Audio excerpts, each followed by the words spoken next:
Hey guys, welcome back to the greenhouse. Still too much snow out there for me to be outside doing anything in the garden. There's still about 6 feet on the ground, so I will continue on in here. So I had gotten some pansies in a 6-pack container. Let me see, I got another one over here. And they're root bound, very root bound.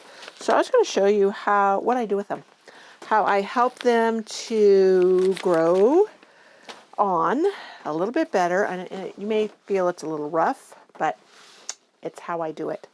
And it works. So first of all, look at this. I mean, this thing is so root bound. Let me see, hopefully it'll focus for you. And I could plant this up, and I'm going to use these 4-inch pots to do it, but it won't really grow unless I free it from the way it's wrapping around and around where it was in that container much too long. And how I do that, I'll either cut it off the bottom, or a lot of times I will, look at this one's even worse, I will just rip off the bottom. And I put that down in my compost bucket. But I score the side, and I usually have my other cutters, which I didn't get prepared, and I will just run it down the side. I think I will find my nippers. Let me see, where's my cup? Oh yes, there they are. So here's my little nippers. I love these things. Snips, and I will just go up the sides. You'd be surprised how these come through this. And it just rejuvenates or gives them a way for them to put out roots again, regrow more roots. So made my nose itch, got some dirt up there. So I'm just going to put a little bit of my soil, potting soil in here. I will set this down in here where it will be at the top of the soil line, and pot it as I would normally, as if it hadn't been root bound at all. And I'll just firm it down in there, not too hard. You want that to be just right. And then I will set that aside and water that in. So I will continue on. I think I like nipping it off better than pulling it off. Where's my nippers? Okay, there's my nippers. This one, you see, it's already kind of pulled open. Maybe I won't do that one. Maybe I'll just, oh, that's the one I did rip off. That's why. Just cut up the sides a little bit. Not all the way. I feel like I get dirt on my nose. Okay, and you'll see I just cut it all around, freed up those roots. And I'm going to put this, oh, a little too much. I got to make room for it. Put it down in there. You see, I put it down in there where the top of the plant will be right at the soil line. I always leave at least half an inch around the top for water when I go to water from the top. A lot of times I water from the bottom.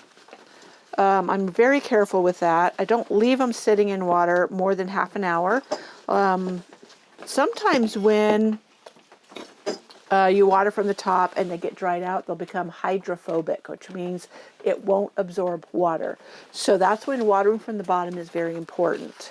And a lot of times that has to do with the peat moss in the soil, if your soil has peat moss in it, which I try to get away from peat moss-based anything for obvious reason, peat being a resource that shouldn't be mined anymore, harvested. But it's very hard to find yet in the U.S. things that are not made with peat. Now, a lot of people will go to the coconut coir, or coir, or however people pronounce it. That, too, is not exactly as ecologically friendly as people would lead you to believe. Even though it is a recycled product, how it's processed, transported, and or the fact that because they're starting to use it more and more in horticulture, it previously was put back on the ground of the coconut groves. So it was used to feed the coconut groves. And now when they're removing it to use for other things, they're having to bring in fertilizers for those coconut grows. So it kind of is counterintuitive. So coconut coir is not necessarily any more environmentally friendly than peat moss. So there's that. You'll have a lot of people disputing with me over that, but that's my own personal research. So go ahead and really deep dive into it and you'll find the same. Okay.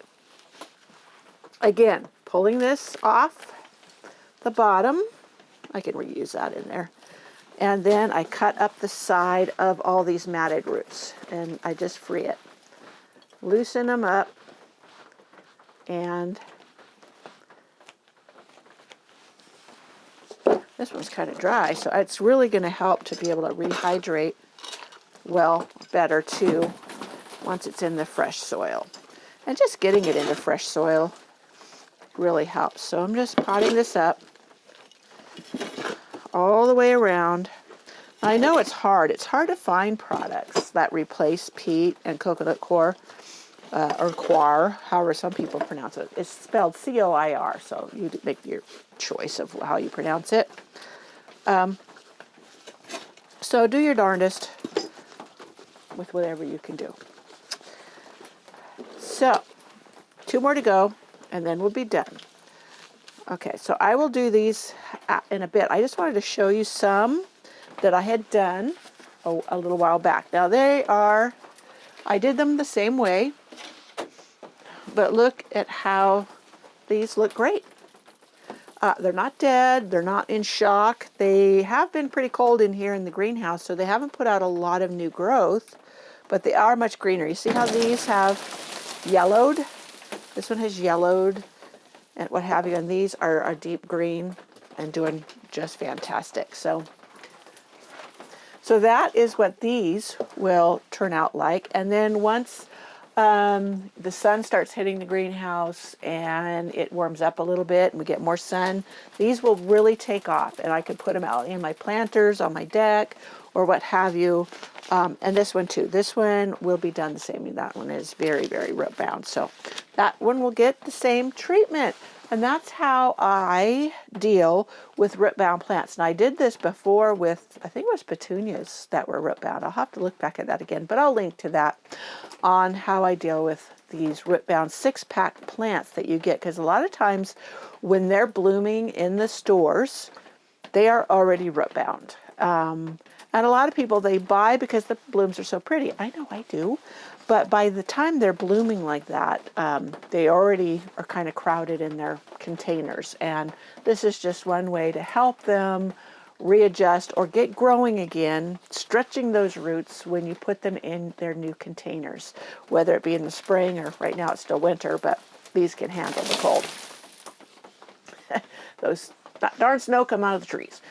Anyways, so I hope to see you in the next video, and I hope you found this helpful. If you did, give me a thumbs up and or subscribe. Share with your friends if you think they might learn something from this. Now, also, I will give these a good soak with organic Rev. That will help the roots too to really get going. That is a growth stimulant. It helps them roots to make contact with that soil and get going. It just gives them that boost they need.